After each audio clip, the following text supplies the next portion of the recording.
Pretty big story I wanted to make sure that we covered here. We covered Chinese corruption from all angles. Hunter Biden, Eric Branstad, who was the son of the U.S. ambassador to China, Terry Branstad, under President Trump. Well, turns out the New York Times has revealed, so this tear sheet up there on the screen, the tax records show that he actually maintains, President Trump does, a secret bank account in China and has actually paid about over $100,000 in taxes to the Chinese government. Now, look, it looks like it was a cutout of a LLC, which is owned by the Trump organization, all of that. With the caveats, I'm just giving you what the Trump people have said. He opened an account with the Chinese bank having offices in the United States in order to pay local taxes. That's what it was all about. But look, I think this is outrageous. And I do not think that America's greatest foreign adversary should have any sort of financial connection to the President of the United States. And rightfully, President Obama actually was out on the campaign. You will never hear me say that, or very rarely hear me say this, that I agree with President Obama when he called it out on the campaign trail yesterday. Let's take a listen. We know that he continues to do business with China because he's got a secret Chinese bank account. How is that possible? How is that possible? A secret Chinese bank account. Listen, can you imagine if I had a secret Chinese bank account when I was running for re-election? You think Fox News might have been a little concerned about that? They would have called me Beijing Barry. He's right. True. Look, we have to be honest here. That is a correct statement. He's incredibly annoying, and frankly, he boosted the Chinese bank accounts of every billionaire and oligarch in China, along with Wall Street, who helped both of them do that. And that's the point that I want to make, too, which is that, yes, it's all true. And one of the points that I've been trying to make around the Hunter Biden story, too, is that I'm really annoyed by these establishment Dems who are like, no, Hunter is not corrupt at all, and neither is Biden. Here's what you could say. They're both corrupt.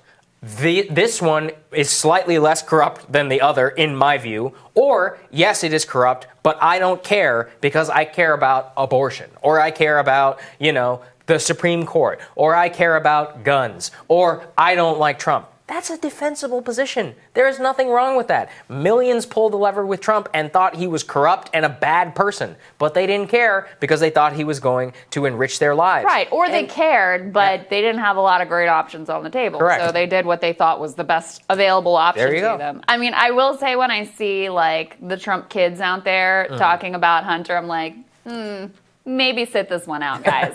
Maybe this doesn't really have a great look coming from you. Totally.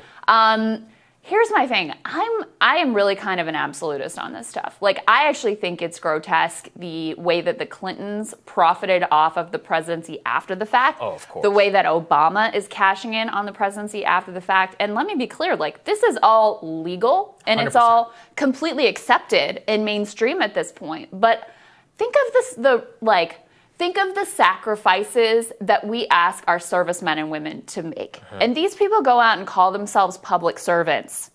And we ask them to make no sacrifice. In fact, their expectation is that their quote-unquote public service is going to fatten their bank account, whether it's through their family members and trading on the name like we see with Hunter and Joe Biden and Joe's brother and other family members as well. Whether it's, Trump is the worst of this just because he has so many entanglements overseas, so many business relationships, whether it's in, UAE, whether it's in Russia, whether Brazil, it's really all over the world. He has these financial interest and entanglements. And I guess it's theoretically possible that it doesn't impact his judgment at all. But human beings are, they can't help but be swayed by these things. It's the same thing as money in politics. I don't think any of that should be allowed certainly for our president, vice president, cabinet. I don't think it should be allowed for members of Congress. I don't think you should be able to go from being a member of Congress to using your position and your influence and your relationships there to cash in and serve on these boards and make millions of dollars. I don't think you should be able to trade stock as Kelly Loeffler and other people did and cash in also on the inside information that they had about the coronavirus and how bad that was going to be. Kelly Loeffler denies that she did it, whatever. I don't think that you should even have a question, and maybe that's true, but the public shouldn't even have a question in their mind about it. And so if you are one of these people who is very concerned about the state of our institutions, which I am, right? There is no trust in any of our institutions.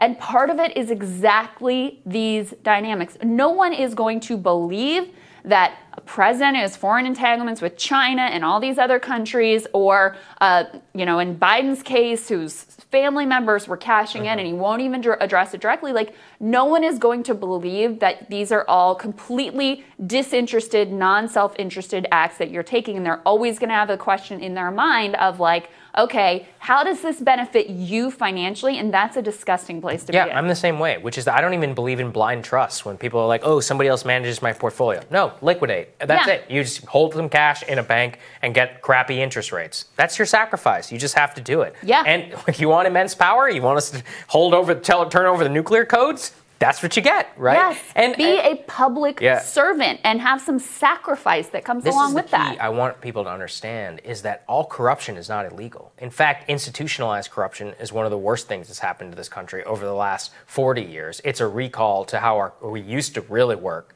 in the late 1890s and the early 1900s. And there was a crackdown at that time. And I think we need a lot more of it to keep up with sophisticated stock maneuvers, tax shelters, LLCs, Chinese bank accounts, and more, because we got to be updated so that people just have to know that their president isn't bought. And I don't think you could say that for the last...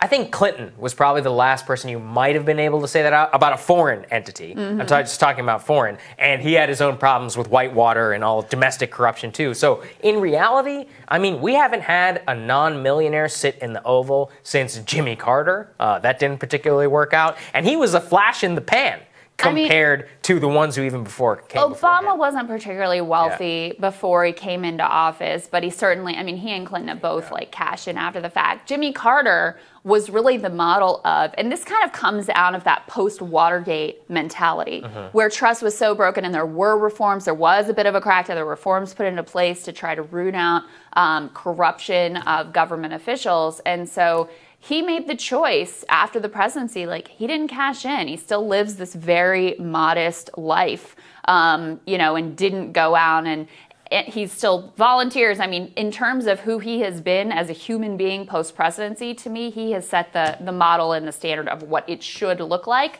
I don't know if that's ever coming back, though. Yeah, I think that's right. More Rising for you after this.